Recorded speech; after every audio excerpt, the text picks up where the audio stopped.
यह जादुई बंदर का पंजा किसी भी इंसान की 3 इच्छाएं पूरी कर सकता है, लेकिन हर इच्छा पूरी होने पर पंजे की एक अंगुली मुड़ जाती है और एक नए मालिक से मिलने पर ही तीनों उंगलियां फिर से खुलती हैं। एक बूढ़ी महिला ने इसे पाने के बाद अपने परिवार को अमीर बनाने की इच्छा की, पर अगले ही दिन वह सीढ़ियों से गिरकर अपनी गर्दन तोड़ बैठी। लेकिन उसके मरने के बाद उसके पति को बीमा का काफी पैसा मिला और परिवार सच में अमीर हो गया।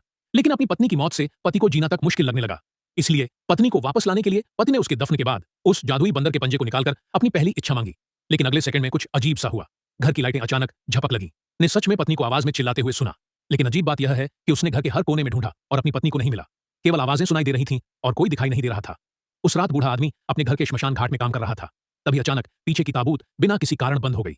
वह जल्दी से आगे बढ़कर देखने लगा, लेकिन जैसे ही उसने मुड़कर देखा, उसने अपनी मरी हुई पत्नी की परछाई देखी। यह समझते हुए कि उसकी पत्नी शायद फिर से जिंदा हो गई है, वह तुरंत कार लेकर कब्रिस्तान पहुंचा और अपनी पत्नी की कब्र खोदने के लिए फावड़ा उठा लिया। लेकिन जैसा कि उम्मीद थी, खुदाई के बाद उसने सच में ताबूत में पत्नी की रोने की आवाज सुनी। उसे डराकर उसने जल्दी कॉफी